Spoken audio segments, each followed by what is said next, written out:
Bonjour tout le monde et bienvenue en ce début de semaine à notre émission Le Doc Mayou et José libre et sans tabou en ce lundi 18 janvier. Oh, j'avais une lumière. Je me demandais ce que vous faisiez. Aïe, aïe, aïe. J'ai fermé le commutateur d'une lumière qui était derrière.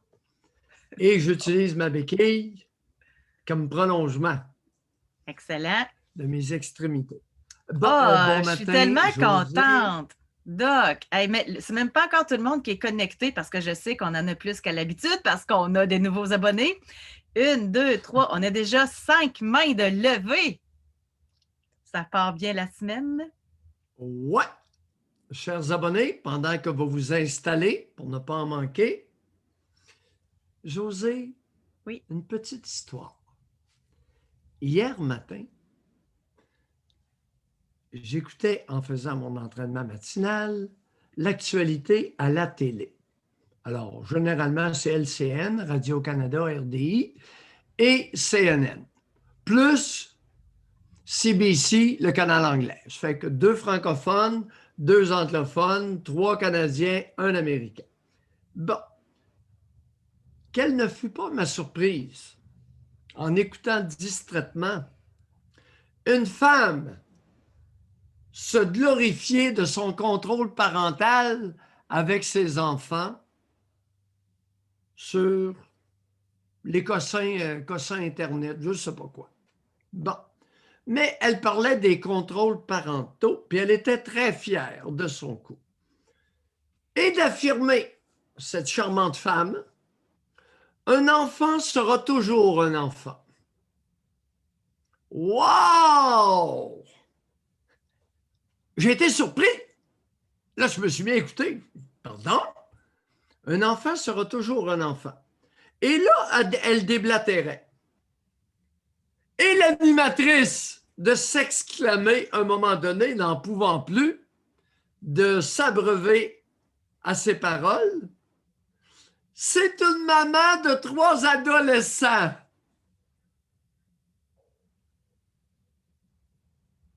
Les abonnés, notre affaire, c'est Doc Mayou et José, libre et sans tabou. Je ne sais pas de qui vient l'idée de libre et sans tabou. Elle ne vient pas de moi. Elle doit venir de toi ou de Jean-François. Ah, ça, je vais me le donner, ça. Ça, c'est moi. Mais José te visait juste. Libre et sans tabou, c'est pas terminé. Un enfant sera toujours un enfant. Aucune distinction d'âge.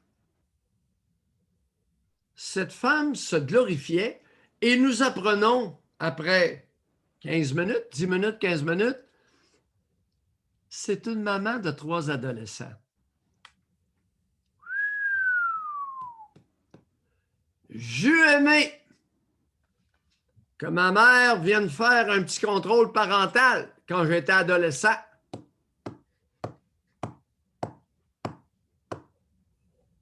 Je pense que je lui aurais appris son travail de mère. Les abonnés, je vous écoute. Ben, vu qu'on vide notre sac, j'ai vu passer de quoi en fin de semaine, moi aussi. Moi, c'est sur Facebook que j'ai vu passer ça. Puis c'est de valeur parce que je connais la mère du gars. Fait que c'est pour ça que je vais faire attention. Je nommerai pas c'est qui, par respect pour cette femme-là. OK? C'est un jeune père. OK? Il est en pamoison devant sa petite fille, nouvellement née. Et là, la belle photo de lui et de la petite. Ma belle princesse d'amour, tu es l'amour de ma vie sur Facebook. Et toutes les femmes, oh, c'est donc bien cute. Oh, là, je me disais, c'est sûrement pas des abonnés de notre Patreon. C'est ce jeune homme-là, là, c'est jeune vingtaine, là. Fait que ça perdure, ça, là.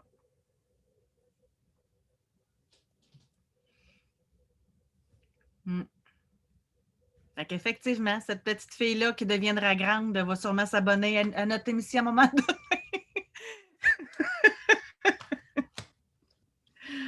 Oh là là. Alors, on commence. Oui. Nous allons donner la parole à Stéphane. Je vais enlever son nom de famille à l'instant. Alors, Stéphane, bonjour, à vous la parole. Bonjour. Stéphane. Hey, c'est le fun, c'est la première fois. Il m'est arrivé un petit quelque chose cette semaine, puis j'aimerais ça en discuter. Là, je suis un petit peu nerveux, là, mais j'espère que ça va bien aller. Allez-y. OK. Cette semaine, j'ai eu une frustration par rapport à l'emploi. OK, moi, je travaille sans en dire trop, dans la qualité logicielle. Oui. C'est assez intello comme job. Oui. Puis, là, à un moment donné, je travaillais avec quelqu'un, puis là, il arrive, tu sais, ça se fait par texto maintenant. Il arrive et me dit, OK, si tu vois des problèmes, n'hésite pas à m'en parler ou créer un ticket. Là, moi, à ce moment-là, quand il me dit ça, j'ai eu une très, très grande frustration. Tu sais. Fait que, je veux dire, j'ai réfléchi un petit peu pendant une minute, parce que tu sais, savoir comment est-ce que je me sentais à l'intérieur de moi. Là, j'ai fait une réplique. OK?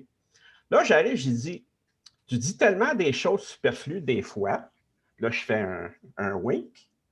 Je ne sais pas si c'est le papa en toi, parce que je sais qu'il est papa, qu'il a bien des enfants. Fait que je dis, moi, j'ai l'impression que ça m'infantilise. J'arrive, je dis, c'est ma job de rapporter les problèmes. Tu sais, c'est ce que je fais. Fait que si ça crée une grande frustration en moi. Fait que j'ai dit, regarde, je n'ai pas besoin qu'on me dise merci. Puis, tu sais, j'étais fier de moi parce que j'ai répondu. Tu sais, je n'ai pas laissé les émotions grandir en moi de négativité ou quoi que ce soit. Puis finalement, il m'a répondu de bonne façon parce qu'il dit, ah oui, regarde, c'est vrai, je parle trop des fois, puis blablabla. Puis j'ai été assez fier de moi, surtout sachant d'où je viens, d'une mère qui n'avait pas d'émotion. Fait que j'étais très content de ça. J'avais le goût de vous partager cette petite expérience. Je me dis, regarde, c'est un bon point de départ. Là. La fois précédente où vous êtes senti fier de vous, ça remonte à combien de temps?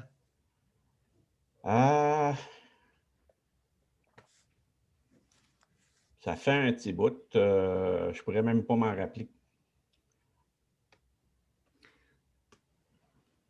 C'est très rare que vous vous sentez fier de vous? Ouais. D'après vous, c'est quoi l'importance? C'est quoi l'impact d'être fier de soi? L'impact d'être fier de soi, c'est ce qui nous aide, d'après moi, à faire des grands accomplissements. Je veux dire, si tu es fier de toi, c'est une marche pour aller de l'avant. Moi, je le vois comme ça. Je veux dire, c'est parce que s'il n'y a pas de fierté dans sa vie, comment tu veux avancer, là? Je peux dire que, oui, regarde, en même temps, ça me fait rappeler des fiertés. Oui, je suis fier de mon travail que j'accomplis présentement à l'emploi. Tu sais, je suis bon là-dedans, dans la programmation, puis oui, OK. Oui, bon. J'avais jamais réfléchi à ça, la fierté. Hein, c'est bon, ça. Oui, il y en a plusieurs qui n'ont jamais pensé à ça. Quel est le rôle de la fierté dans le déterminisme des comportements humains? Oh boy. J'imagine que s'il n'y a pas de fierté, il y a de l'esclavagiste. Moi, je le vois dans ce sens-là. Parce que si tu n'as pas de fierté, comment tu vas aller de l'avant dans le comportement humain? Je veux dire, les gens vont rester... moi, je disais demain, ils vont se contenter, mettons, d'être sur le BS puis de rien faire. Ils n'ont pas de fierté. Moi, je le vois de même. La fierté ressentie par l'adulte est un déterminant de son comportement. Oui. Avez-vous déjà lu ça en quelque part? Oui. Tu vas me dire où c'est que j'ai pris ça, moi, cette affaire-là? C'est lundi matin. Je dois avoir des parties de cerveau engourdies. Il me semble que c'est logique. C'est intéressant. Puis qu'est-ce qui fait qu'une personne en a puis qu'une autre n'en a pas? L'éducation? Est-ce que ça se développe? Est-ce que c'est... Ben moi, je me le suis développé. Je dirais ça de même. Toute ma vie, j'ai beaucoup fait de recherches, comment mieux se sentir, des séminaires de développement personnel et compagnie. Parce que en étant jeune, là, c'était assez difficile de développer une fierté, je dirais, quand tu as à peu près tes repas, tu as le toit, puis tu as les règles, mais tu n'as pas l'amour que normalement tu ressens d'une mère. C'est assez difficile de développer sa fierté. Mais il y a moyen d'aller le chercher éventuellement en faisant des recherches sur soi-même. Et le rôle du géniteur, Stéphane? Géniteur absent, musicien, il jouait de la musique à tous les soirs. Il buvait sa paye, autrement dit aussi. Là. Puis séparé très jeune, peut-être à 4 ans. J'étais avant la maternelle, ça c'est sûr. Fait qu'il n'était vraiment pas présent. Puis le peu de fois qu'il venait nous chercher, des fois, j'allais chez lui, ça arrivait quelques fois, mais il n'était pas là, il s'en allait quelque part après. Puis, moi et mon frère, on était tout seuls chez eux. Fait que c'était pas fort. À partir de quel âge qu'il vous laissait seul chez lui? Ouais, j'avais peut-être... J'étais-tu en maternelle? 6 ans, 7 ans? Ça arrivait 2-3 fois, là, pas plus. Là, mais, oui. Et votre frère avait quel âge par rapport à vous? Plus vieux? Il y a 5 ans plus vieux que moi. OK, il était plus grand. Donc, lui avait 12 ans. Ouais. En somme, votre géniteur vous faisait garder par votre frère. Oui. Est-ce que votre frère était fiable comme gardien à 12 ans? Oui, c'était correct. Oui, je n'avais rien à dire. Est-ce qu'il était capable de faire à manger décemment? Ah, mais à ce moment-là, je pense qu'on avait soupé, c'est parce qu'il sortait le soir. Fait qu'on avait soupé, fait qu'il n'y avait pas de problème. Là. OK, il vous laissait seul pour la soirée et la nuit. Et c'est arrivé 2-3 fois. Ouais, mais après, regarde, je n'ai plus revu mon père pendant plusieurs années. Fait que... Oui. Et là, vous avez quel âge? 53. Oh! Les géniteurs sont devenus vieux. Quel âge ont-ils, s'ils sont encore vivants? Tous les deux décédés.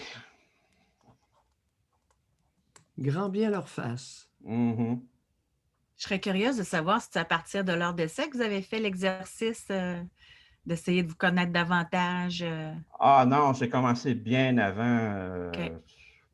J'ai toujours aimé, regarde, dès la vingtaine, j'ai lu les livres L'enfant en soi, l'agressivité créatrice, les manipulateurs parmi vous, pour en nommer juste quelques-uns. Fait que j'ai toujours fait ça. Okay. Par période, là. Parce que je me suis toujours senti mal à l'intérieur. OK? J'ai toujours eu des dépressions chroniques. OK? Maintenant, j'en fais plus, dépression chronique, j'ai trouvé c'était quoi le problème. Dans mon cas, c'était niaiseux, c'était le chocolat. Le chocolat, ça me causait une imbalance dans mon système. À chaque fois que je mangeais du chocolat, je faisais de la dépression. J'ai arrêté d'en manger, j'ai arrêté de faire de la dépression. Mais c'est pas plutôt la raison pour laquelle vous mangiez du chocolat qui vous amenait une dépression? Ben, j'ai fait les tests plusieurs fois, plusieurs reprises, puis j'ai fait des recherches sur Internet, puis ça a l'air qu'il y a une certaine catégorie de gens. Puis quand je m'amène à la dépression, c'est pas une petite dépression. Je mange du chocolat aux 2 jours, là, je pourrais le faire le test maintenant. Au bout de 6 semaines, j'ai un mal-être tellement puissant à l'intérieur de moi là, que les pensées suicidaires sont là. J'arrête le chocolat, je reviens en 3 semaines. C'est fou, là. Continuez, Stéphane. Fait que... non, je ne sais pas. Fait que, alors, des comportements... Oui. Des comportements qui engendrent en soi la fierté, avez-vous dit? Oui. Parfait. Merci. Merci beaucoup. Bye. Bye. Une dimension qui avait quasi jamais été apportée, José. Ben, celle du chocolat non plus. Moi, je peux vous dire que le bacon me rend heureuse, mais que le chocolat amène la dépression. Vous n'avez pas voulu aller là, je le sais, je vous connais. Mais moi, c'est la première fois que j'entends que le chocolat amène de la dépression. Moi, j'aurais plutôt voulu analyser quand est-ce qu'il en prend du chocolat? Quand il vit quoi qui prend du chocolat? OK, vous avez vos raisons, vous voulez... Vous savez, la vie se prend une bouchée à la fois. Si vous voulez avaler tout le chaudron, vous allez vous étouffer et pogner même une indigestion. Mais permettez-moi, mais de là à en faire une dépression, OK, tu vas mal filer, tu vas avoir envie de vomir, mais de là à en faire une dépression, en tes cas. Alors, on poursuit avec Chris. Bonjour, Chris. Oui, bonjour. Bonjour. Oui, Bonne Chris. semaine à tout le monde. Super chouette. Cette semaine, en tout cas aujourd'hui plutôt, j'aimerais ça faire un suivi sur...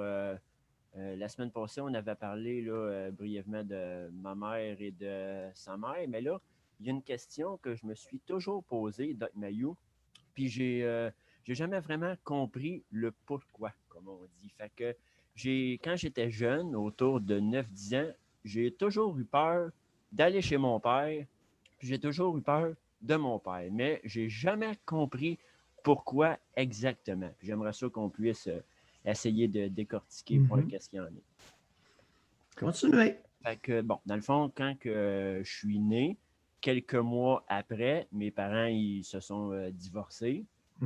Ensuite, j'ai été vivre chez mon père, puis tout était bien. Là. Je restais chez mon père. Là, il s'est fait une amoureuse, en tout cas une copine. Attendez un peu. Là.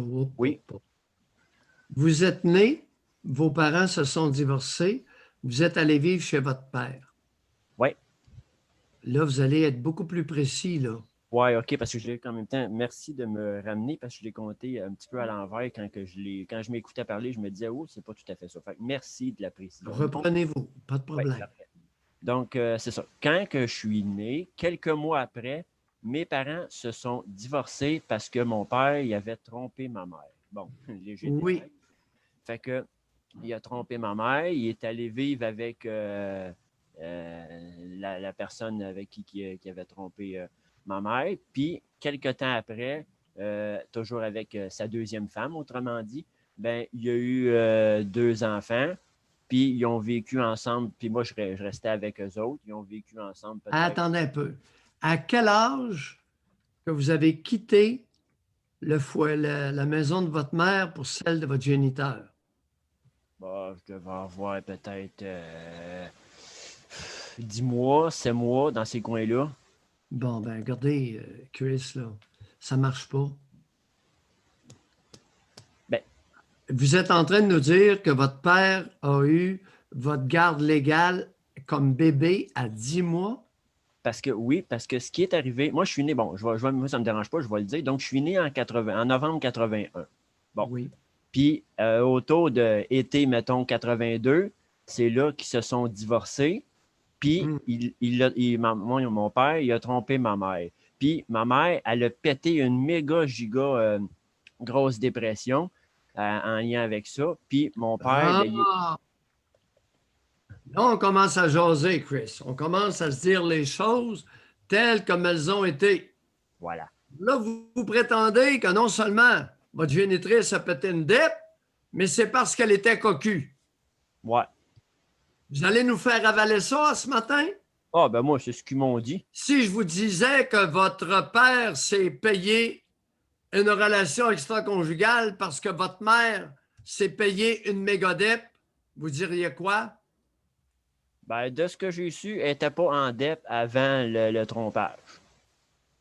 Oui, vous n'étiez pas là. Oui, vous c'est ça. étiez là, mais trop petit. Alors, le monde monte comme il respire et vous en êtes.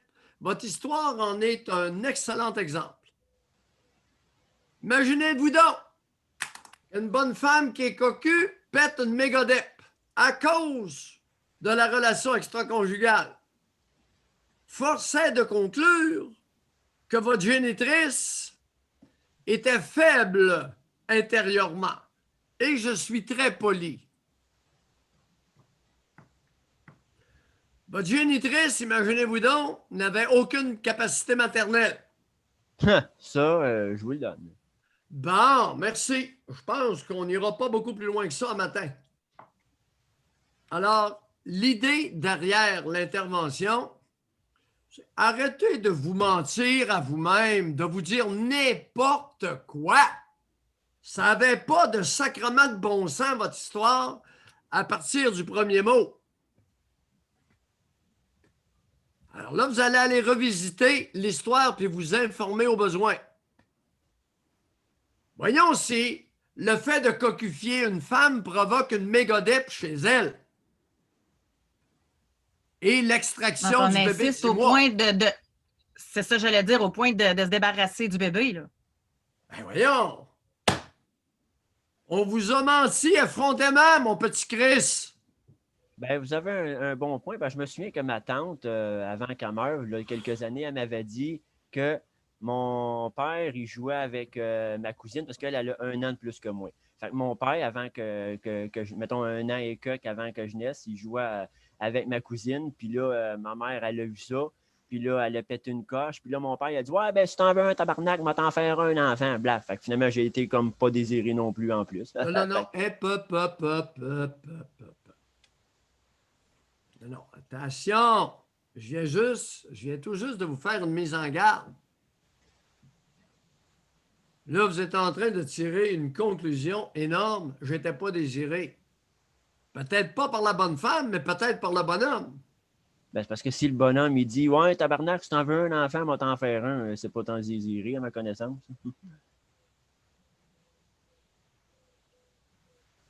On pourrait être d'avis contraire, cher ami. Bon. Bonne réflexion, tranquillement. Moi, ça règle pas mon problème du pourquoi j'avais peur de mon père. Non. Hey, vous n'avez pas entendu? OK, on prend.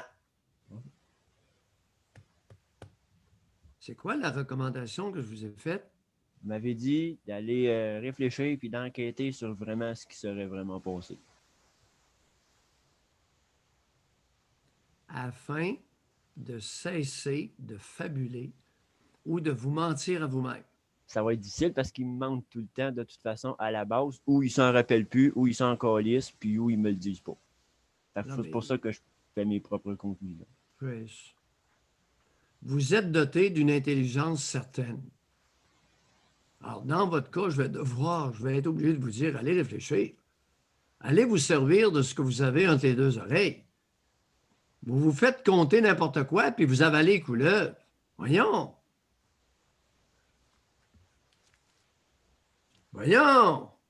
Hé! Le bonhomme est allé se tremper le pinceau chez une autre. Puis la bonne femme, votre génitrice, pète une mégodep. Ça n'a pas rapport. Je sais bien, mais ça fait 30 ans qu'elle prend des antidépresseurs pareils. Merci. Alors, De rien. votre génitrice, elle a un problème. Probablement psychiatrique. Hein? Et arrêtez de blâmer ça sur le coquillage. C'était plus pratique de dire que c'était à cause du père. C'est n'importe quoi. Chris, allez, on se réveille. Bye. Bye. Bye. Ébranler les colonnes du temple des croyances lorsque nécessaire. Oh. Encore une fois, très bien dit. Ben c'est ça. Il est intelligent, mais ils lui ont fait gober n'importe quoi. La bonne femme n'a jamais été fonctionnelle. Il l'a engrossée alors qu'elle ne l'était pas. Elle ne l'est pas. Elle est pilulée, puis c'est correct. Sa mère n'est pas fonctionnelle. Fait que bébé, à 10 mois, il s'est fait remettre au bonhomme. Puis à la belle-mère. Aïe, aïe. Mais j'aime l'exercice parce que ça arrive peut-être plus souvent qu'on le pense. Tu sais, tu grandis en t'ayant fait dire quelque chose, tu ne le remets pas en question. Tu t'es tout le temps fait dire ça, puis là, maintenant, wow, ça s'est-tu vraiment passé comme ça? Tu sais, l'exercice est intéressant pour tout le monde, là. Hey, la bonne femme est cocufiée. elle se pète une mégodette pour le restant de sa vie. José, non. Impossible. Non. Puis le réflexe de certaines que j'ai vues, c'était l'inverse. Elle se fait coquifier, puis la femme, elle dit, c'est pas vrai que tu vas prendre l'enfant en plus. Moi, j'ai vu ça, là. Oh oui, tout existe. OK, on poursuit. Nous avons Homme 22 qui est avec nous. Bonjour. Bonjour. Alexis, on va vous prénommer Alexis. Oui, il n'y a pas 22 de ans. problème. On vous écoute, cher ami. En fait, aujourd'hui, j'aimerais ça discuter avec vous de 3 points. Oui. Premièrement, j'aimerais ça savoir c'est quoi les valeurs de l'émission. Les quoi? Les valeurs. Ah, oh oui. OK. Ouais. On va en discourir. Parce que moi, je pense que les valeurs de l'émission, c'est la liberté puis le sans tabou. Oui. Parce que vous le répétez toujours. Oui. Puis aussi, je sais que vous êtes contre la censure puis Oui. le manque de transparence. Oui. Puis je pense pas mal ça, les valeurs. Puis... C'est une sacrée bonne base de départ. OK, c'est bon. Deuxième point. Deuxième point, oui. En fait, pourquoi que je vous parle de ça, c'est que l'administrateur du groupe Discord officiel de votre émission agit contre les valeurs de l'émission. C'est-à-dire? C'est-à-dire, en fait, qu'est-ce qu'elle fait? C'est que, en fait, vous savez c'est quoi le Discord? Non. Moi, José le sait, moi, je ne connais pas ça. Ben, en fait, c'est parce que ça n'a aucun rapport avec l'émission. Ça ne nous concerne pas. Je ne suis pas là-dedans, le doc n'est pas là-dedans, Jean-François n'est pas là-dedans. Fait que c'est pas nos valeurs, ça ne nous appartient pas. Je ne sais pas si vous comprenez. On Oui, n'est mais pas là-dedans. je comprends jusque-là. Mais ce que je comprends pas, c'est que, mettons, j'ai donné mon opinion dans ce groupe de discussion-là. Je me suis fait bannir du groupe et suite à mon bannissement de ce groupe-là, je me suis fait bannir de votre Facebook. Oh! Non! Ouais. Fait que, et Alors, aussi, vous allez nous raconter, j'ai hâte de vous entendre. Mentionnez tout de suite votre troisième point et on va revenir au bannissement. OK. Mais mon troisième point, en fait, c'est que je pense que l'administrateur du groupe Discord fait aussi partie de votre équipe parce qu'elle agit en votre nom puis elle prend des décisions justement comme me bannir de votre groupe Ben, Facebook. Alexis, avez-vous entendu ce que José vient de dire? On ne le répétera pas, là. Avez-vous entendu ce que José vient de vous dire? Oui, elle a dit qu'elle n'a aucun lien. Mais Bon, merci. alors, ce que je voudrais savoir, c'est pourquoi je suis banni de votre groupe Facebook. Bon, alors là, je ne sais pas, j'ai aucune Bon, idée. le groupe Facebook, là, nous avons pris Ariane. On va arrêter de passer à travers. Si vous parlez d'Ariane, sûrement, M22? Oui, exactement. Bon. En fait, toute notre équipe, là, je vais vous dire comment elle fonctionne. OK. Le doc Mayou, le matin, quand il décide des sujets, là, il ne m'en parle pas avant. Moi, je suis avec lui, j'y fais confiance. Moi, quand je décide, par exemple, de donner mon opinion ou d'embarquer ou de prendre des décisions sur le marketing, il me laisse aller carte blanche. Jean-François, la façon qu'il fait son marketing, on le laisse aller carte blanche. Et Ariane, vu qu'elle administre le groupe Facebook, ce n'est pas la page, le groupe Facebook, lieu pour permettre aux gens de discuter, etc., elle a notre confiance aussi. Fait que moi, quand Ariane, en qui j'ai confiance, que Jean-François a confiance, parce que c'est surtout nous deux qui travaillons avec elle, dit « Je me fais harceler sur mon Facebook privé, je me fais harceler dans mon Messenger, j'ai décidé de bloquer telle personne. » On y fait confiance. Elle fait partie de notre équipe, puis elle a le jugement pour dire, parce que libre et sans tabou, c'est une chose, mais du harcèlement, vous n'êtes pas le seul à avoir été banni, il y en a d'autres aussi. Donc, chacun a son rôle dans notre équipe. Et Ariane, elle a notre confiance en ce qui concerne l'administration du groupe Facebook. Moi, j'ai vu quelques captures d'écran parce qu'au début, moi aussi, j'étais là, OK. À sa place, il y en a qui auraient été bannis bien avant ça, pour votre information. OK. Est-ce qu'il y a une place que je pourrais envoyer la conversation intégrale? Non. Regardez, non. Là, bon. je vais faire partie de la conversation.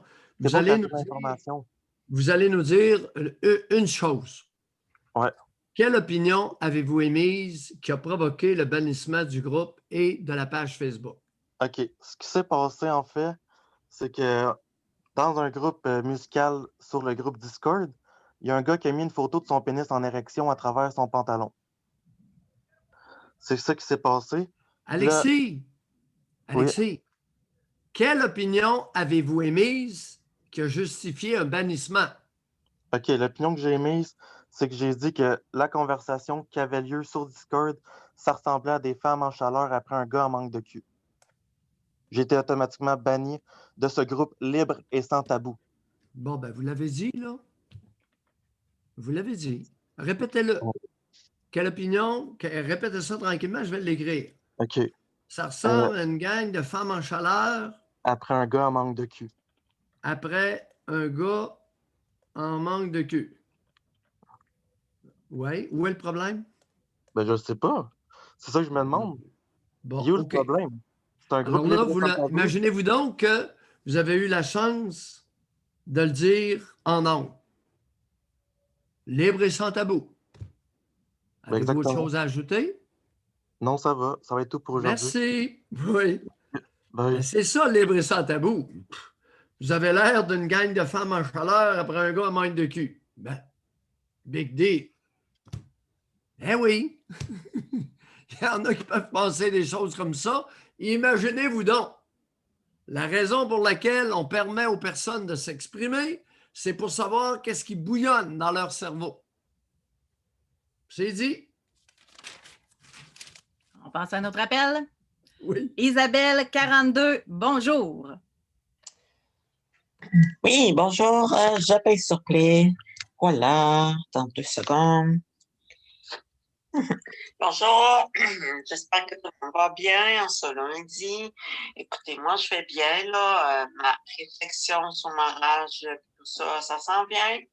Je pense beaucoup, je réfléchis et je jase souvent sur le Discord aussi de moi, de ma vie. Et les gens sont tellement gentils. Oh, mon Dieu, que j'aime ça. Bon, mais là, ce matin, ce que je voulais vous parler, c'est que dans des emplois, souvent, là, j'aime ça. Les gens sont gentils, tu sais, les boss aussi, ça se passe bien. Mais Chris, à chaque fois que ça se passe bien dans ces emplois-là, moi, la conne, je leur dis, j'aime pas ça, je veux m'en aller. Puis là, dans le bus après, là, hein, je me sens mal, je suis là, Isabelle, qu'est-ce que t'as fait là? Je me dis, ben voyons, c'est comme si j'ai pas le droit d'être bien. C'est bizarre des fois, là. On dit. Non, il n'y a rien de bizarre là-dedans. Continuez. Et là, je suis fière parce que je ne me bloque pas, donc. Mais sinon, bref, c'est ça, là. Écoutez, et comme si je me dis, j'ai eu une vie de merde, je bégaye, puis c'est ça, puis c'est comme, j'ai pas confiance en moi, je bégaye, j'accepte pas ce bégaiement-là, puis en plus j'ai de la rage, puis en plus j'ai pas de famille, fait que c'est comme si j'ai pas le droit d'être bien. Voilà, c'est ça que je voulais vous partager ce matin. C'est en plein ça. Ouais. Alors, la conséquence de l'abus chez les enfants, c'est qu'ils n'ont pas confiance en eux. Ils sont des enragés chroniques et ils ont l'impression de ne pas avoir le droit d'être bien. Ça mène au bégaiement, ça mène à l'anxiété, ça mène à 56 réactions différentes. Alors, ce n'est pas le bégaiement qui a provoqué un manque de confiance en vous et votre âge, Isabelle. L'inverse. Alors, le fait de ne pas avoir été parenté adéquatement, vous ne pouvez pas avoir confiance en vous. Vous êtes une enragée, une frustrée chronique. Oui. Et avec l'impression de ne pas avoir le droit d'être bien. Et vous, ça s'est exprimé dans votre langage en bégayant. Bonne réflexion, Isabelle. D'accord, merci beaucoup. Bye. Bye. Mais ça arrive souvent, ça. Des gens qui ne se donnent pas le droit comme de... Mais non, on ne peut pas se donner le droit de... Je ne sais pas comment l'exprimer. C'est des gens qu'aussitôt qu'ils vivent quelque chose de beau, ils ne se le permettent pas ou ils s'auto-sabordent ou... Ah, c'est ça. Sabotage, sabordage. Ben oui. Elle, dès que ça va bien, elle s'en va. Elle donne un coup d'âge dans le fond de sa chaloupe. Coule la chaloupe. Eh oui.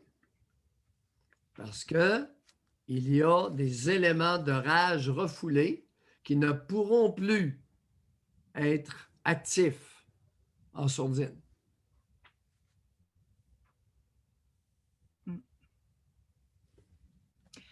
Aniki est avec nous. Bonjour. Bonjour Doc, bonjour José. Bonjour. Oui. vous Attendez allez un bien? peu. Ah oui. Attendez un peu là. Aniki, c'est votre prénom, ça, ou c'est Non, c'est un surnom. OK. On va vous appeler Alexis Aniki. Ça fait un chien esquimau, là. À vrai dire, j'ai nommé selon un mot en japonais, mais bon, il n'y a pas de problème. Oh oui, Aniki, Oui. oui. Ou un chien en japonais. À vrai dire, je suis le petit ami d'Anita. Elle vous avait appelé jeudi matin dernier. Et elle Je me avait souviens parlé de pas, ses, mais allez-y. elle avait parlé de Parlez. ses problèmes avec sa famille, mais moi, j'appelle pour moi aujourd'hui. Oui. Premièrement, j'avais un peu peur de vous parler parce que je sais que mon père vous écoute religieusement tous les jours en rediffusion, pas en direct, depuis que vous avez vos émissions à la radio, tout ça. Puis j'ai vraiment peur de vous parler parce que j'ai peur de voir sa réaction dans un mois. Ce que je veux vous dire aujourd'hui à propos de moi, c'est vraiment la première fois que j'en parle parce que j'ai pas l'occasion beaucoup de m'exprimer sur mon intériorité. Et je me suis rendu compte de ça en vous écoutant depuis des mois. Et avant de continuer, je voulais juste vous dire que depuis que j'ai 12 ans, j'ai des idées suicidaires qui ont commencé à arriver un peu quotidiennement. J'ai fait aucune tentative, mais jusqu'à tout récemment, j'ai trouvé ça un peu bizarre que ça arrive à des moments et que ça repart. Et je ne savais pas si c'était un problème ou pas. C'est sûr que j'ai beaucoup de choses à parler et que l'émission aujourd'hui, depuis le début, il y a beaucoup de choses qui m'ont interpellé parce que c'est drôle, tout le monde a comme parlé un petit bout des choses que je voulais parler aussi pour moi. Et ce qui est le plus difficile, c'est que j'ai pas l'impression au sein de ma famille d'avoir comme, euh, pas dire une importance, tu sais, je veux dire, mes parents m'encourageaient dans ce que je faisais, mais j'ai pas l'impression que ça a été vraiment sincère. Parce que, vous voyez, depuis que je suis jeune, j'ai l'impression d'être pas bon dans ce que je fais, d'être mauvais. Euh, Sauf que j'ai commencé à faire de la musique à l'âge de 12 ans. J'ai appris à jouer tout seul du piano. Et c'est là que j'ai commencé à vouloir aller étudier en musique, puis je me suis lancé là-dedans. Euh, Sauf que mon père, je trouvais qu'au début, il m'encourageait, mais quand j'ai fini le secondaire puis que j'étais arrivé au cégep en musique, tout ça, je voulais me lancer là-dedans, je voulais étudier à Montréal, je voulais aller plus loin dans ce que je faisais. C'est là que j'ai remarqué qu'il était contre un peu l'idée, mais sans pour autant, tu sais, il me disait tout le temps, je t'empêche pas, tu sais, tu veux aller à Montréal, tu peux y aller, tu vas étudier, mais sans m'en empêcher, il me dissuadait tout le temps, tout le temps, tout le temps. Et je me suis rendu compte que c'est pas juste simplement dans mes choix d'études, c'est aussi dans mes choix personnels. Comme il y a toujours eu un pied aussi dans mes relations, il a toujours dit ce qu'il pensait, mais il disait en même temps, ah non, mais je ne veux pas m'impliquer là-dedans, je ne veux pas avoir de lien, je ne veux pas t'influencer, mais il parlait. Alexis, Oui. donnez-nous des exemples concrets qui pourraient lui rappeler des souvenirs à votre géniteur. Des exemples concrets de propos qu'il a tenus sur vos relations. Euh, c'est sûr, avec mon ex, ça a été presque la confrontation au début. Il ne se parlait pas. Moi, je pensais que ça allait bien, mais mon père ne disait rien. Puis quand elle partait, c'est là qu'il disait des propos. Je ne me rappelle pas tout à fait bien ce qu'il disait. Euh, de ce que je me rappelle, c'était plus au début, il était content. Il disait, ah, tu peux aller la voir une fois par semaine. Fait que là, j'ai commencé à aller la voir 2, 3 fois par semaine. Là, il dit, ah, ben là, tu devrais te calmer parce que tu as tes études, tu devrais la voir une fois par semaine. Puis au fur et à mesure, après 2, 3 années, il a dit, ah non, moins d'une Attendez, fois semaine. Alexis, vous savez, Alexis, il y a une différence entre 14 ans et 18 ans. Là, vous avez quel âge? J'ai 25 ans. Bon. Alors, le cadre paternel concernant les visites chez la petite amie a débuté à quel âge pour se terminer à quel autre âge? J'ai commencé à sortir avec elle aux alentours de 15, 16 ans. Et 15, j'ai 16? fini à 21 ans, 22 ans. Bon. Et attendez un peu. Oui. Alors là, vous êtes en train de nous dire qu'à 15-16 ans, il vous permettait une fois semaine d'aller la visiter. Oui, puis elle venait aussi une fois de temps à part chez nous. Oui. Et jusqu'à quel âge? 18, 19, 20, 21. Quels étaient ses commentaires sur cette fréquentation?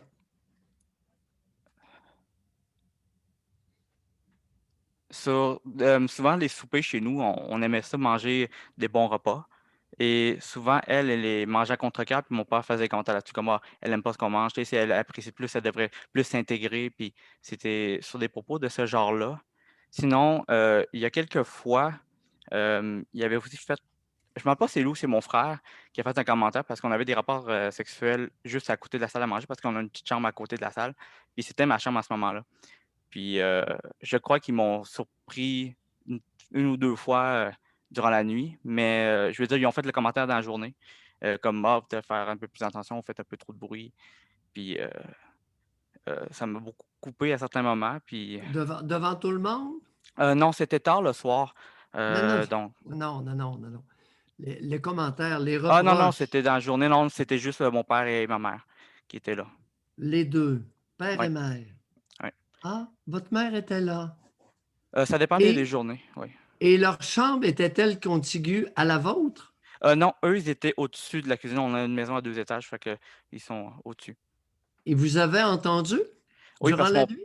c'est ça, parce que mon père restait souvent dans la cuisine tard le soir. Ah! Et lui de se confier à la bonne femme. Dire, notre jeune, il a fait un peu de bruit, je l'ai entendu dans la cuisine. Est-ce que j'ai bien compris? Oui, j'ai pas pensé de même, mais oui. Oui, j'ai pas pensé de même, c'est-à-dire, vous n'avez pas pensé comment? J'étais pas rendu là jusqu'à la réflexion, à vrai dire.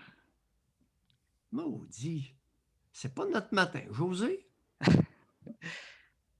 Puis, Des jeunes hommes intelligents, puis pas un gros usage, là. Si je vous disais que le bonhomme, il était resté ce soir-là, sachant que vous étiez dans le lit, pour vous entendre faire du bruit, est-ce que vous me croiriez? oui, puis d'une autre part, quand j'avais justement 21 ans, 22 ans après la relation, je me suis rendu compte aussi que mon père s'empêchait pas non plus de dire que, tu sais, lui, à chaque soir, il couchait avec ma mère. Et on l'entendait. Même si une maison est assez grande, on pouvait entendre. Fait que souvent, je sais même à peu près de quels entours ils font l'amour le tard le soir. Fait que je me Oui. déguerpis assez rapidement. Il se faisait un devoir de vous informer qu'il copulait la bonne femme à chaque soir? Non, à vrai dire, il disait pas ça ouvertement.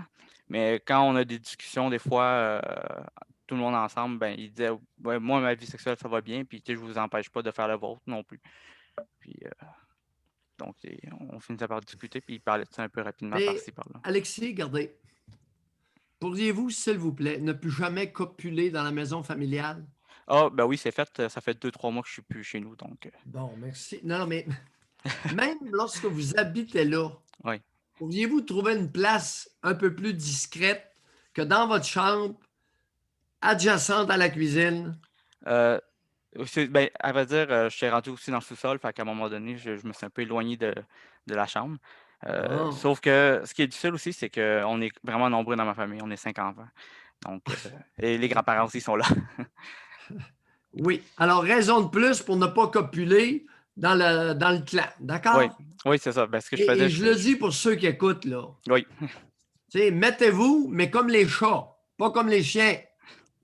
Les chats se mettent dans la discrétion. Les chiens s'accoupent devant tout le monde. C'est une différence d'espèce. D'accord? Bye, Alexis. au revoir. Pour qui ça peut être le plus dérangeant? Pour le père ou la mère? Ça dépend. Parce que ça avait l'air d'être le père qui restait dans la cuisine, là.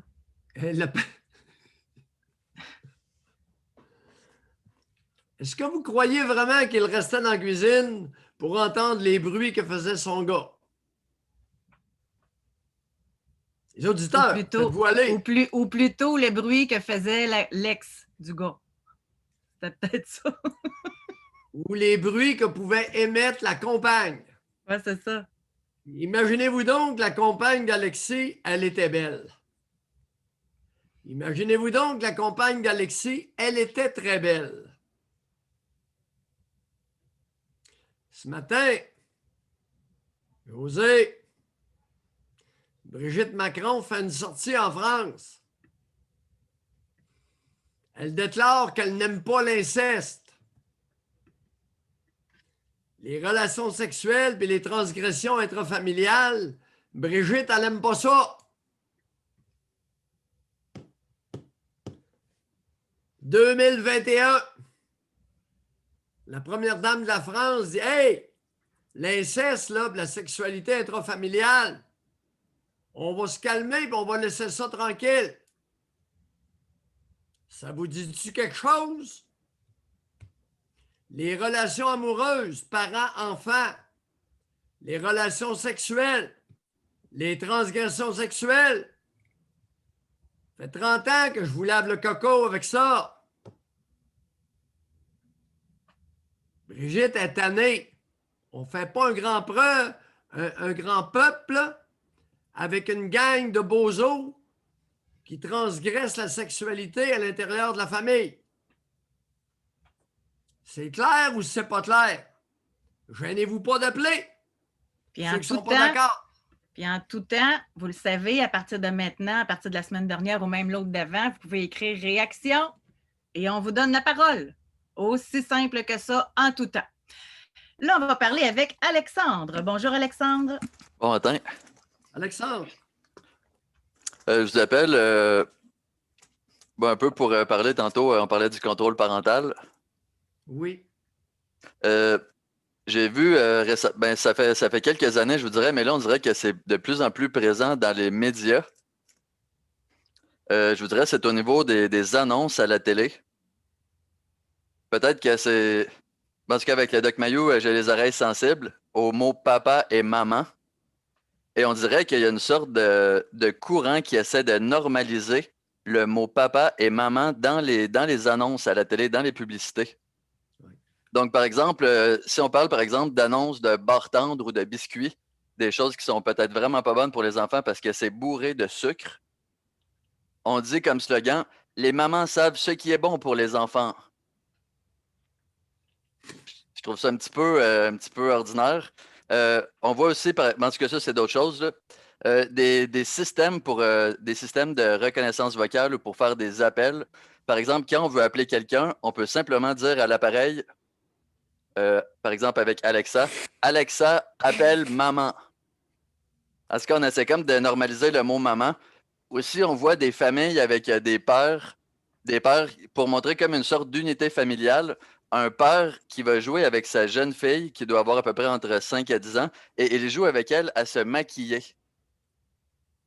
Donc, en tout cas, je ne sais pas où est-ce que ça s'en va tout ça, mais je trouve ça un peu interpellant Mais bon, c'était juste ce point-là que je voulais mentionner. Alors, il y a une vague, exactement, Alexandre. Vous dénoncez une vague d'infantilisation collective, ouverte. Tout à fait. Avant, l'infantilisation était beaucoup plus discrète. Maintenant, elle est ouverte. Je n'ai aucune idée s'il y en a plus, mais elle est ouverte. Comme j'ai mentionné. Il y a beaucoup plus, je pense, de publicité attendrissante du père avec la petite fille, le père qui se met un tutu pour jouer avec sa petite fille. C'est un peu ça, Alexandre, que vous dites, là. Ben, tout à fait. Les hommes 2.0 qui sont roses en plus. En tout cas, je n'ai rien contre ça, mais je trouve ça un peu interpellant. Oui. Donc, je voulais plus parler, en fait, du contrôle parental. J'ai 2 exemples, là. Mais moi, je travaille dans une compagnie de télécommunications. Je vends des services Internet et on vend aussi des services de contrôle parental. Mm. Donc, j'ai beaucoup de clients qui nous appellent pour... et personnellement, je me fais un malin plaisir de vérifier est-ce que c'est des femmes ou des hommes qui appellent pour ce sujet-là. Donc, ce qui se passe, c'est que c'est des parents qui ont des enfants qui nous appellent et qui veulent savoir comment est-ce qu'ils pourraient monitorer, comment est-ce qu'ils pourraient avoir un suivi sur la consommation ou sur l'utilisation de l'Internet de leurs enfants. Mm. Donc, c'est comme, par exemple, une mère va nous appeler, elle va dire mon fils va sur Internet, j'aimerais ça bloquer. Parce que ça, le contrôle parental, qu'est-ce que ça permet de faire, en fait? C'est que ça permet de bloquer soit des sites pour adultes, ou par exemple à caractère sexuel. Et ça permet aussi, ça c'est ce qui m'intéresse le plus, ça permet aux parents de savoir exactement quels sont les sites que leurs enfants ont visités? Est-ce que c'est fait pour les empêcher d'aller visiter les sites ou c'est fait pour les espionner? C'est ça, il y a un historique. Donc, moi, parfois, les clients me disent qu'est-ce que je pourrais faire pour bloquer l'Internet de mon enfant ou pour regarder qu'est-ce qu'il a fait. Moi, j'ai dit peut-être qu'il y a de l'éducation ou peut-être que la laisser libre de faire ça par elle-même, peut-être que ce serait une bonne chose. Mais bon, moi, je sais, je vais parler pour moi personnellement. Quand j'étais jeune, c'était interdit de mettre un contrôle parental sur l'ordinateur ou un mot de passe. Si quelqu'un mettait un mot de passe, je vais me lever pendant la nuit, je vais aller enlever le mot de passe et si c'est possible, je vais remettre un mot de passe pour bloquer la personne qui a mis un mot de passe. C'était impossible de... Bon, Alexandre, à partir de quel âge que vous avez réagi de cette façon-là? Je vous dirais à peu près vers 9-10 ans. Si jeune que ça? Oui, tout à fait. Dans Ouais, les débuts de l'Internet. Ben, vous étiez très précoce. Vous étiez très précoce. Et qui chez vous exerçait le plus fortement un contrôle sur vous? C'est sûrement ma mère. Alors, le contrôle parental, dans ceux qui vous appellent ratio homme-femme, Je vous dirais c'est beaucoup de femmes qui veulent bloquer les... je vous dirais peut-être 70% des femmes, 30% des hommes. OK, 70-30. Et est-ce qu'il vous est arrivé une fois une femme qui vous appelle puis qui vous donne l'âge de son enfant dont elle veut bloquer l'accès?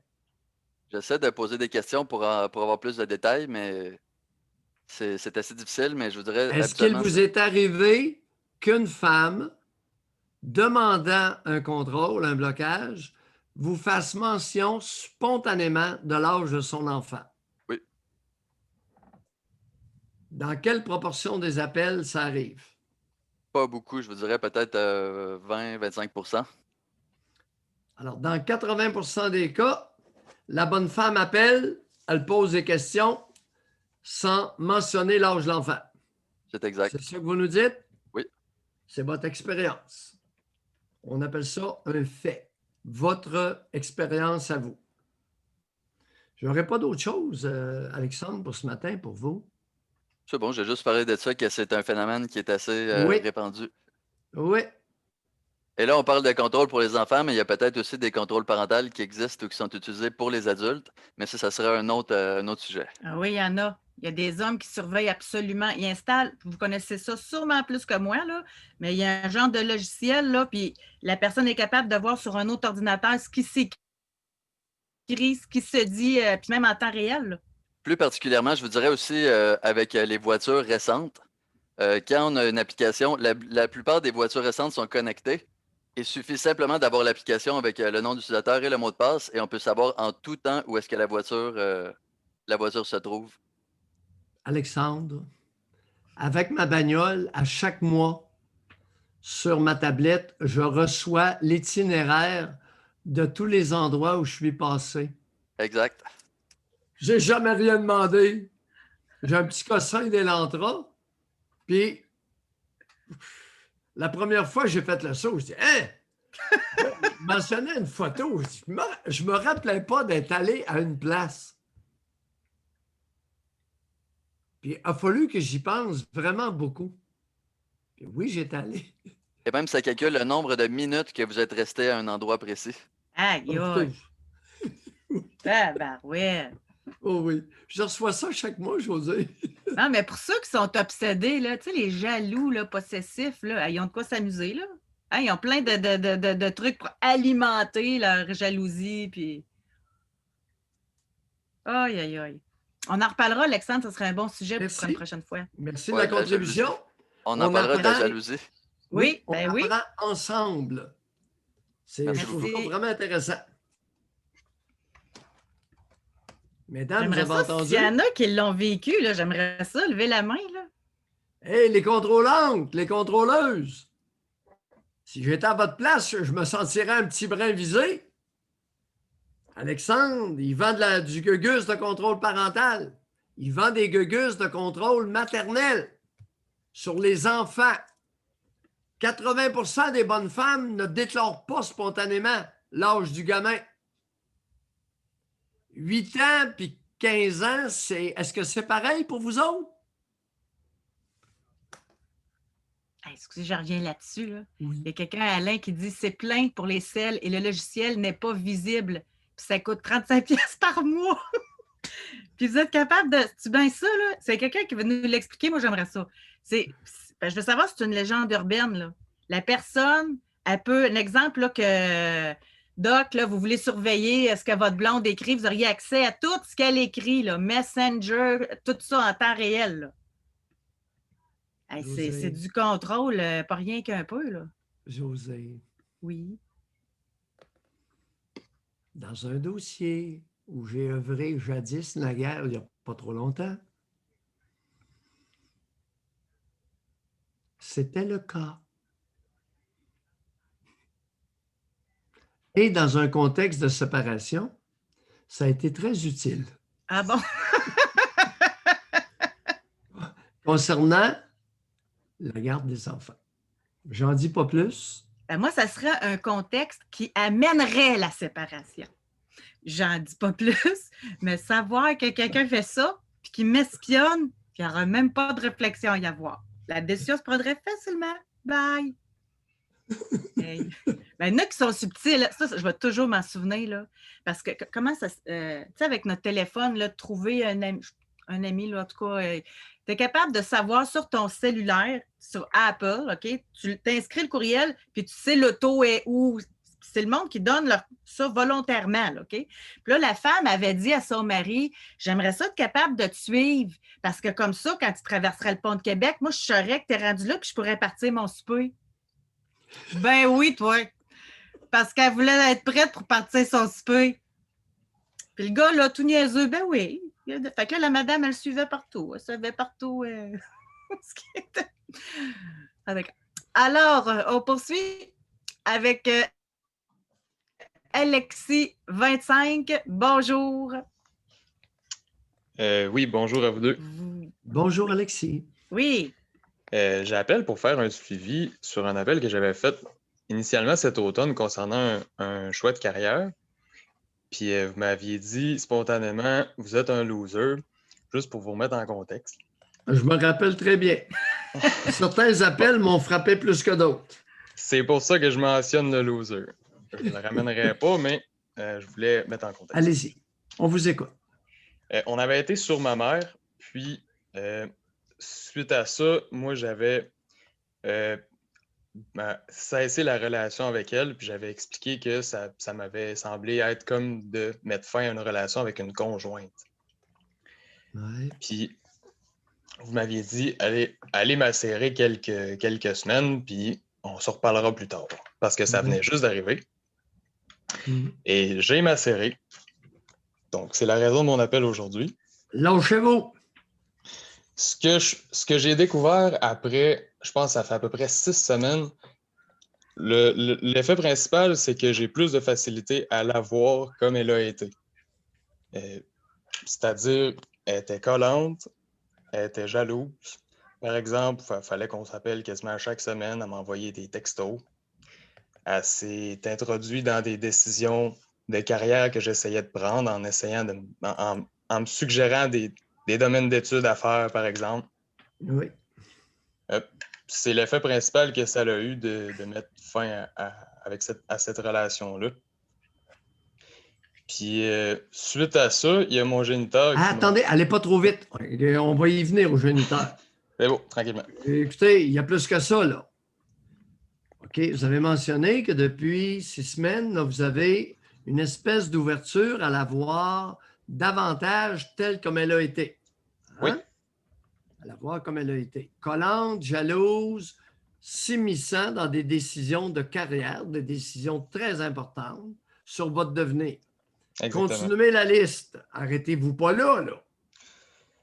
Elle se confiait à moi sur son couple. On avait mentionné sur son... Le meilleur n'était pas sorti. Écoutez, les abonnés, les spectateurs. Elle se confiait à moi. Non, pas sur son couple. Ben, Sexuel. Je me souviens pas qu'elle m'ait parlé de sa vie sexuelle, pour être honnête. Comment? Faites un effort, là. Des allusions. À peine voilées. Je me souviens qu'elle m'aurait déjà dit qu'il n'y avait pas de sexe entre elle et mon père. Ça, je m'en rappelle, mais... Oui. Attendez. Voyons, pensez-vous qu'il y a une bonne femme qui se confie à son fils, qui va lui dire qu'elle n'a pas de sexe sans lui dire pourquoi? Voyons. Je sais pas. Honnêtement, j'ai beau y Des penser, je sais pas. allusions qu'elle a faites. Oh, il n'y a pas de sexe. Puis là, elle s'en allait où avec ça, là? Ce que je vous dis là, c'est un souvenir un peu vague, là. Je veux juste pas dire des affaires que je suis pas... j'ai pas vraiment de souvenir qu'elle m'ait parlé de sexe. Allez-y avec le souvenir un peu vague pour le fun. Je me souviens simplement qu'elle m'aurait dit qu'il se passait pas grand-chose, mais je pourrais quasiment aussi bien l'inventer tellement je suis pas sûr de m'en rappeler. Fait que c'est ça que j'aurais à dire.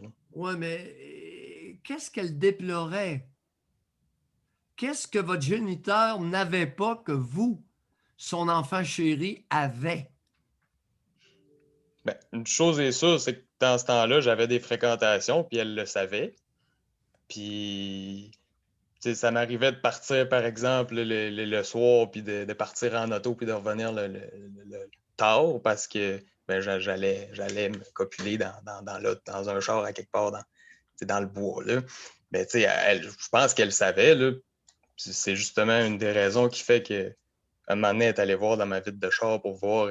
Ah oui. Puis, elle m'avait dit qu'il y avait des traces de pas dans ma fenêtre, puis qu'elle se demandait que j'avais fait la soirée d'avant. Tu sais, elle me guettait, là, puis elle me posait des questions à savoir si je fréquentais quelqu'un, puis si j'étais encore célibataire. Tu sais, elle était curieuse par rapport à cet aspect-là. Là. Ben oui. Alexis, vous êtes-vous déjà demandé quel était l'impact de sa curiosité? Sur moi? Non. En elle. Peut-être que ça l'excitait. Ouais. Peut-être. Y aviez-vous pensé, ça, que ça pouvait l'exciter? Non, ça, non, j'y avais pas réfléchi encore.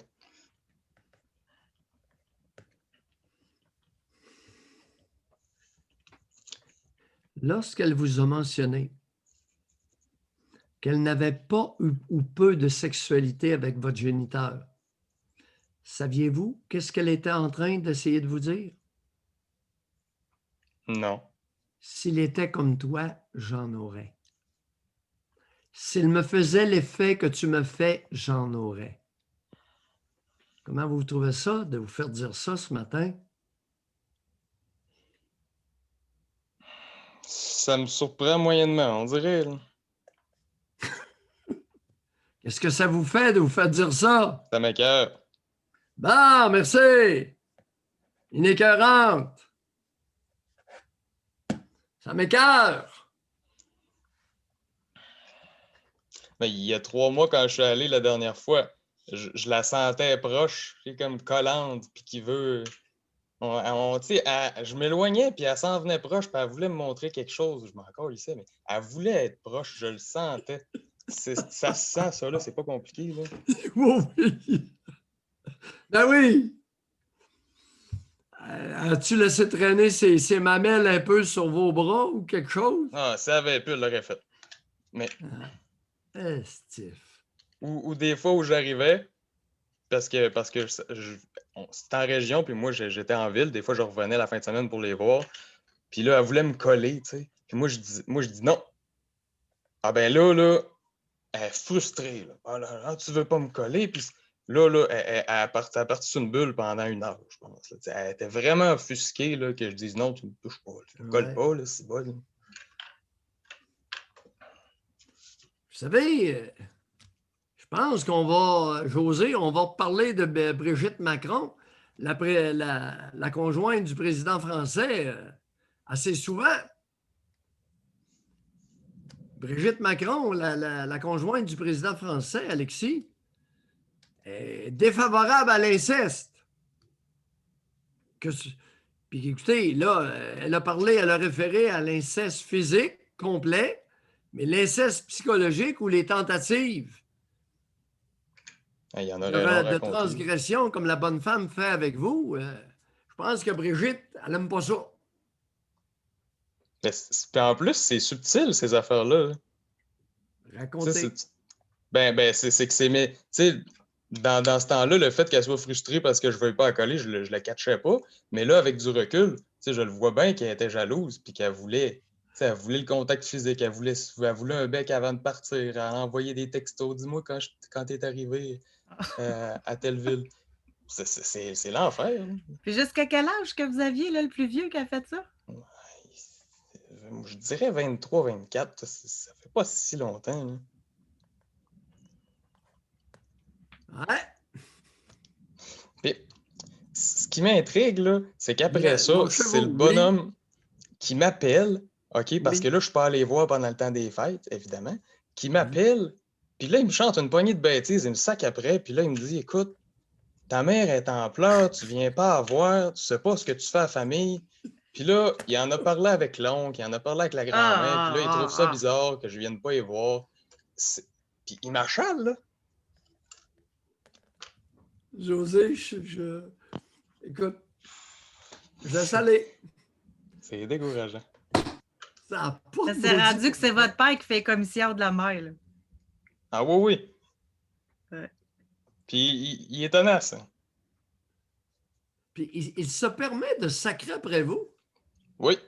Dites-nous exactement ce qu'il vous a dit. Êtes-vous capable, vous rappelez-vous ses propos exacts? Oui. Allez-y.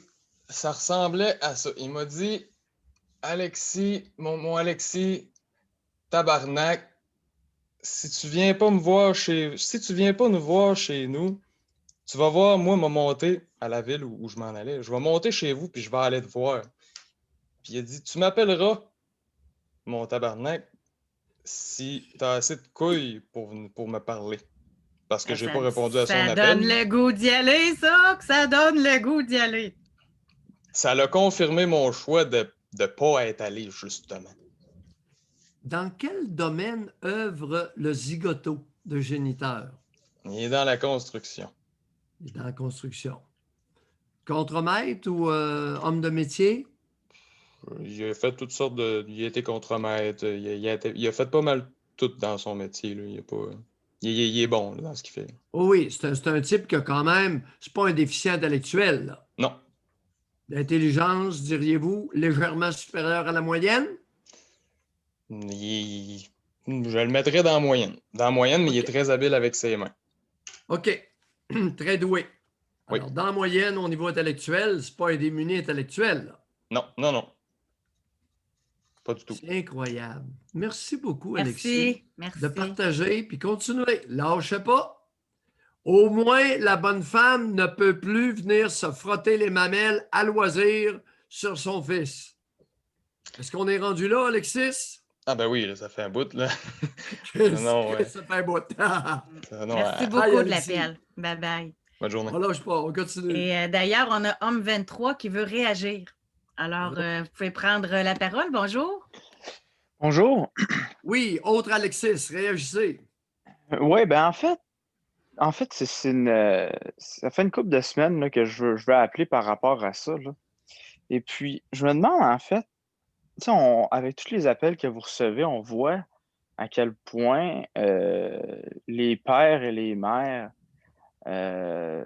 s'infilent dans la sexualité de leur enfant, ou en tout cas, ma question est pour vous, pourquoi ils ne vont pas en dehors de la famille? Pourquoi ça reste en dedans? Non, mais c'est pour vrai, là.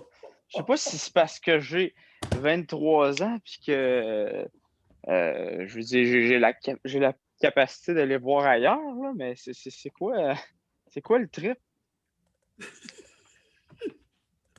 Aïe, aïe, aïe.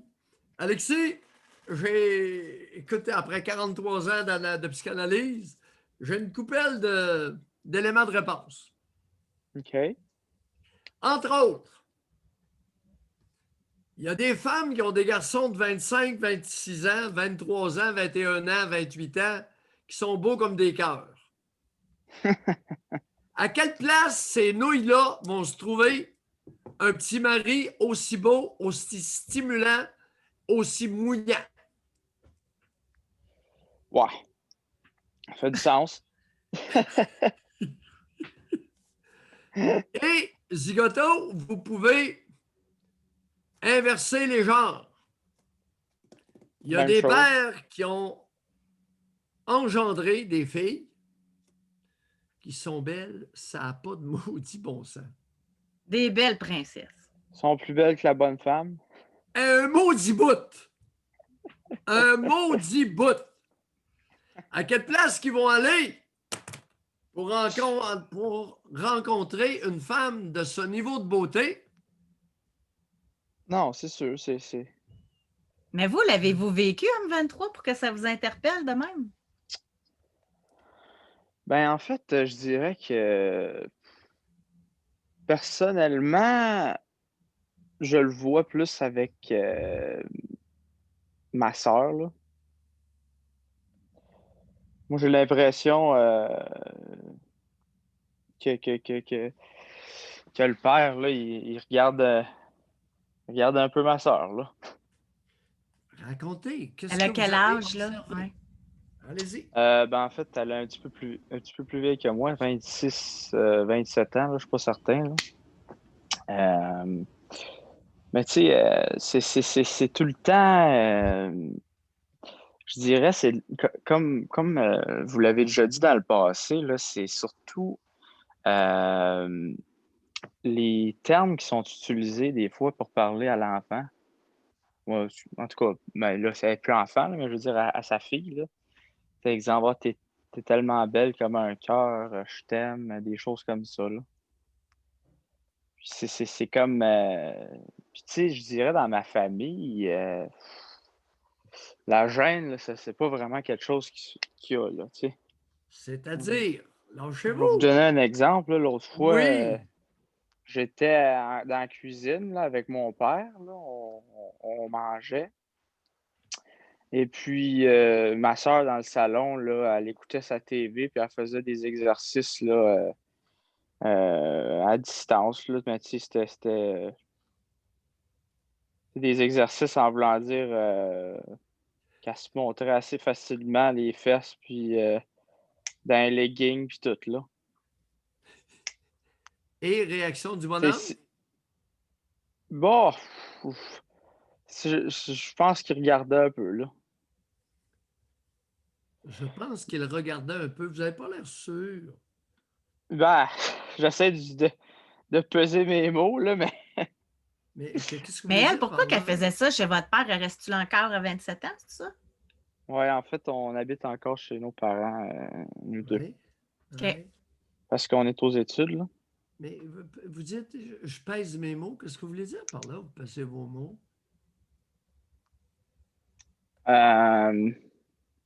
C'est une bonne question, ça. Mais en fait, je dirais que ben, c'est un peu gênant de parler de ça, je dirais, là. Ben, C'est-à-dire, surtout de parler ouvertement des, euh, des constatations que j'ai là, intrafamiliales, là. OK.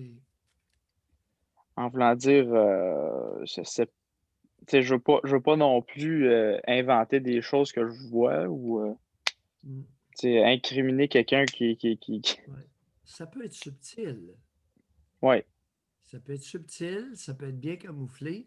Réaction de votre génitrice? Ouf. En fait, ma mère est pas présente en ce moment là, parce qu'elle est proche aidante là, avec un membre de la famille, là. Donc, ça fait une couple de mois qu'elle n'est plus à la maison. Mais en fait, je dirais Quand elle est ici, là, c'est assez spécial parce que elle, là, elle est tout le temps assise dans le salon, puis elle regarde ses émissions, puis tu sais, il y a tout le temps. Moi, quand je passe dans le salon, à moitié du temps, là, son émission, là, il y a une fille qui est après crier ou quoi parce qu'il y a des relations sexuelles. Là. C'est vraiment spécial là, comme environnement. Là. C'est un peu gênant de voir sa mère qui regarde ça. Là. C'est pas de la pornographie, je veux dire, mais des séries télé là, où il y a Où on des relations. où est simulée à l'écran la copulation. Oui. Avec moult cris. Oui, La bonne mais tu sais, femme, je dirais. Oui? Oui. Ben, c'est parce que, tu sais, je vois dans les commentaires qu'elle regarde des films, mais c'est parce que, tu sais, ça arrive à tous les soirs. C'est pas une fois de temps en temps, il y a un film puis il y a une relation sexuelle. C'est tout le temps des films ou des séries télé avec, tu sais, des relations, là. L'érotisme doux. C'est ça, exactement. Oui. Ouais. Et votre sœur est là pendant ce temps-là? Vous habitez ensemble? Ben, en fait, je dirais que moi et ma sœur, là, on se parle souvent et on trouve que c'est un peu ridicule, là, justement, de ça. Là. Parce que, tu sais, on est tous les deux témoins de ça. Mais non, on regarde. Ma sœur, elle reste dans sa chambre puis elle fait ses affaires. Puis, mais tu sais, quand on passe là, dans le salon mettons, pour aller dans la cuisine, tout, on est témoins de tout ça. Là.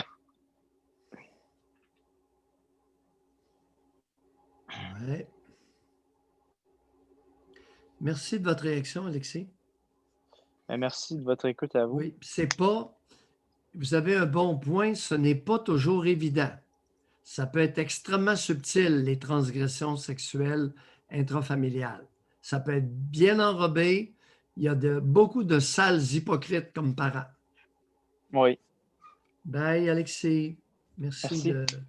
D'attirer l'attention sur ce volet.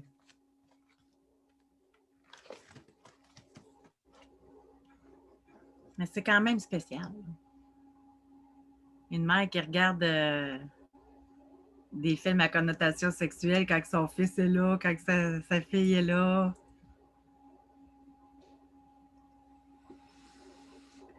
Malaise! Ouais, exact. On va parler avec Claudia. Bonjour, Claudia. Bonjour, est-ce que vous m'entendez? Très bien. Oui, bon. Ce matin, dans le fond, j'aimerais vous parler d'un point qui me tient bien à cœur. Je veux savoir si je me raconte des histoires, comme vous dites si souvent, parce que jusqu'à ce qu'on retourne toujours à notre enfance pour évoluer. Puis, je suis comme écœurée d'y retourner. Puis, c'est sûr que c'est parce qu'à l'intérieur de moi, il se passe des choses, puis je ne peux pas comme nier non plus. Alors, c'est ça. Pour vous situer qui je suis, ben, c'est moi qui avais appris, là, puis qui avait pris soin de ses parents là, sur 3 ans, puis que j'avais quitté mon travail, mon bénévolat là, pour cohabiter avec eux autres là, pendant 5 mois. Vous aviez terminé, Doc Mayou, la conversation en me disant « Claudia, Claudia, Claudia, sauve ton âme, sauve ton âme. » Je ne sais pas si vous en rappelez, là. Oui. Bon. Dans le fond, c'est ça, la situation vite comme ça, c'était que mon père avait trompé ma mère lorsque j'étais dans son ventre, comme je vous avais raconté. À ce moment-là, elle avait 4 enfants, j'ai une sœur et 3 frères. Elle avait menacé de mettre le feu à la maison. Puis j'avais souligné dans mon appel, puis c'est pour ça que je n'avais pas continué là-dessus parce qu'on a parlé d'autres choses, mais je voulais vous parler, tu sais, est-ce que ça a un impact sur le fœtus, tout ce que la mère vit, tu sais, quand elle est toujours dépassée? Parce que moi, étant petite, là... Pas qu'on sache, les cellules ne sont pas encore organisées. Okay. Alors, oubliez ça, là. Okay. La vie intra-utérine, oubliez ça. OK. Ça veut dire que c'est plutôt, là, depuis que je suis toute petite, là, que ça me suit à ce moment-là. Oui, c'est ça. Parce que moi, là, j'ai toujours l'impression, tu sais, d'avoir baigné dans une atmosphère là, de stress, pas rassurante, que j'étais toujours dérangeante, que j'étais pas à ma place, que j'étais différente. Puis il y avait beaucoup de chicanes, tu sais. Mon père faisait des colères. Ma mère, elle se sentait souvent dépassée. Tu sais, elle menaçait toujours d'aller se péter la tête à la rivière, d'aller... tu sais, il y avait tout le temps un dépassement là, de sa part. C'est quoi l'histoire d'aller se péter la tête à la rivière? Ça ne marche pas, là. Qu'est-ce que vous voulez dire par là? Ben, en fait, moi, je pense là, qu'il aurait fallu qu'elle ait été médicamentée parce que moi, je pense qu'elle Non, Claudia, se péter la tête à la rivière. Qu'est-ce que vous voulez dire par là? Se noyer? Oui, c'est Se ça. Là, suicider. elle voulait se suicider, là, sans dire le mot, là, j'imagine. Elle voulait s'en aller à la rivière. Puis elle voulait parce qu'il y avait des grosses roches là, dans la rivière, pas loin de où est-ce qu'on était. Là, puis par le mec, elle voulait se donner un bon coup à la tête là, pour que les solutions partent puis qu'elle ait pu à régler tout ce qu'elle avait à la maison. Mais vous avez mentionné que quand elle a appris que le bonhomme avait copulé une autre femme, elle voulait mettre le feu à la cabane. Oui. Ben, je vous en avais parlé sur la dernière interview. Oui. Oui. Incendie à la maison. Ben, c'est pas ça. trop forte des reins entre les oreilles. Ben, en fait, elle avait menacé, elle avait dit, c'est moi, tu reviens avec moi puis les enfants, ou tu quittes, là, tu sais, mais si tu reviens pas, moi, je fais tout brûler. Moi, incluant la petite que je porte, que mon père ne voulait pas, et les 4 enfants. C'était un ultimatum qu'elle faisait à mon père, en fait. Ouf! Fait que ça part mal, le bal d'un couple, je crois. Ouais. Claudia, vous avez quel âge? Moi, j'ai 49 ans. Je me demande si vous n'avez pas raison. Oui, c'est ça, hein. Puis c'est spécial, hein, parce que, en tout cas, je vais vous dire un petit peu mes états d'âme ce matin. Je vais essayer d'aller rapidement, là, parce que rapidement. Il était 52, là. En tout cas, par chez nous. Tu sais, à 4-5 ans, là, j'avais un père, là, quand j'écoutais Walt Disney le dimanche, là, qui voulait que je m'assoie à côté de lui dans une chaise berceuse. Là, il me flattait les cheveux. Après ça, tu sais, il me tapait les fesses. Non, le problème n'est pas là. Regardez, Claudia. Oui.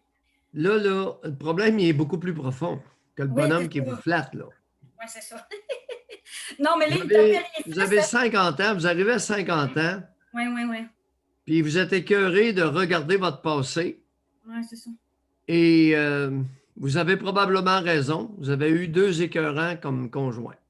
Fait que vous avez raison d'être écœuré. Oui, c'est ça. Est-ce que ça vaut la peine de tout réexaminer ça? Je me le demande. Je l'ai fait déjà. Non. Vous ne l'avez pas fait. Écoutez, vous l'avez entrefait. Est-ce que ça vaut la peine? Qu'est-ce que vous avez de bon qui est dans votre vie à l'heure actuelle? Ce que j'ai de bon, dans le fond, c'est ça. Là, je vais être nouvellement grand-mère là, dans les prochains jours. Hein. Oui. Ma fille va avoir un 2e enfant. Après ça, c'est sûr qu'au niveau bénévolat, là, c'est plus difficile là, à cause du COVID. Ah non, lâchez-moi le bénévolat. Là. Vous allez être grand-mère dans quelques jours. Donc, votre fille va avoir besoin de vous. Est-ce que je me trompe? Oui, mais là, elle n'est pas au proche. Là, elle est au Nouveau-Brunswick, puis moi, je suis au Saguenay. Ben oui, puis il y a des autos, puis on peut changer de place pour un bout de temps. Non, on ne peut pas passer la frontière actuellement. Oui, bon, voyons. Oui, on a fait la demande. Oui. Bon, vous avez fait la demande? Puis on n'a pas été accepté parce que là, c'est ça. Oui, là, ils sont en train de s'infecter, ils sont en train de devenir zone rouge. Oui, alors, entre zone rouge, vous allez pouvoir prochainement là, y aller. Ah oui, bon, bonne nouvelle. Ben voyons. Et, ce matin, ils annonçaient ça. Avant, il y avait seulement un petit coin en haut, là, le nord-ouest, qui était rouge, tout le reste était orange. Mais là, ils sont en train de propager la bonne nouvelle, le virus chinois. Ceux qui vont devenir toutes zone rouge, eux autres aussi.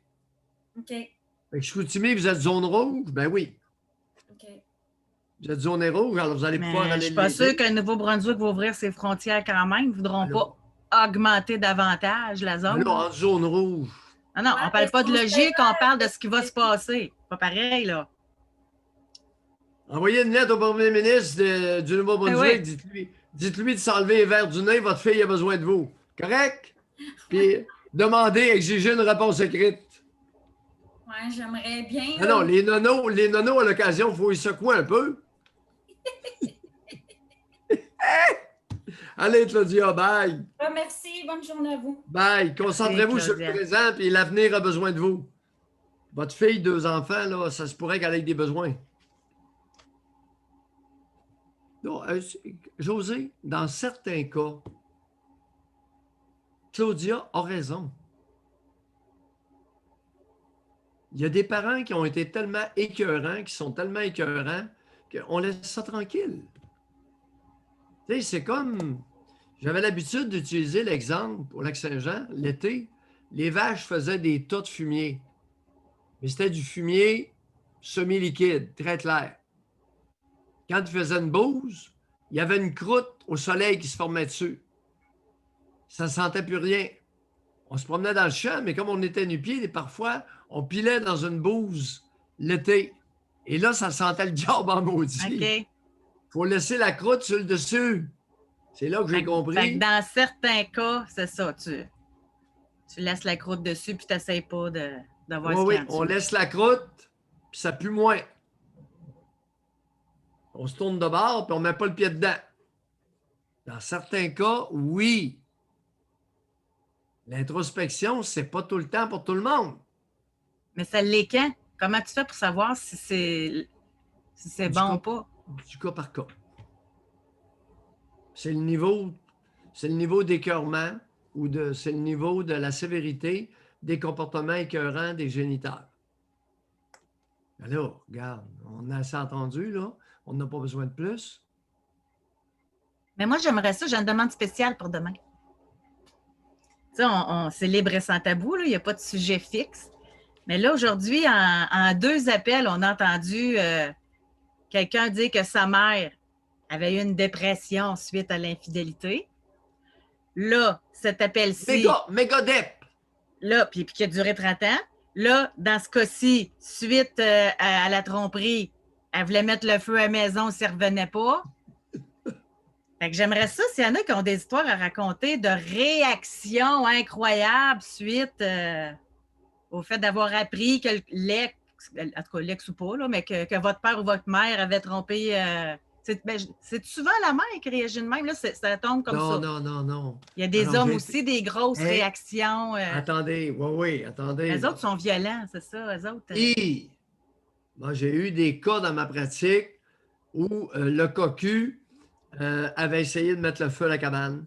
Le cocu a tiré de la carabine, la 30-06 dans une maison mobile, là, comme on appelle ça, un trailer. Là. Le cocu, écoutez, le cocu s'est mis à bûcher les poutres de soutènement de la maison au sous-sol. J'en ai vu, José, de toutes les couleurs. En tout cas, si vous en avez des histoires de ça, moi, j'aimerais ça les entendre. Dans le cas de mon autre qui tirait de la 30-06 dans son trailer, la police militaire m'appelle et voulait que j'aille faire sortir le gars de là. Non. J'ai dit, vous le sortez, puis vous me l'amenez à l'hôpital. Un fou d'une poche. Ah oui, il y en a une même, elle a dit une mère qui voulait s'acheter de la voiture. Une auditrice nous avait conté ça, on s'en souvient aussi. Ben oui. Hey, en tout cas, l'appel est lancé. Si jamais demain vous voulez nous en parler, moi j'aimerais bien ça entendre ça. Alors, puis je me dis toujours à chaque fois, ça donne le goût de rester. Hein, quand tu vois une réaction, je ne sais pas à quoi que le monde pense, là. Tu sais, si tu ne reviens pas, je mets le feu à la maison. OK, il revient parce qu'il ne veut pas qu'elle brûle les enfants, quoi que ce soit. Fait que lui, il est là, il fait souper comme si de rien n'était. Tu sais, je comprends pas du tout. Oui, c'est ça. Il y a toutes sortes de monde. Exact. Alors, les enfants, ce n'est pas un groupe homogène. Les femmes, ce n'est pas un groupe homogène. Les hommes, ce n'est pas un groupe homogène. Alors, à demain pour qu'on puisse encore vous entendre dans votre unicité. Alors, bye, à demain.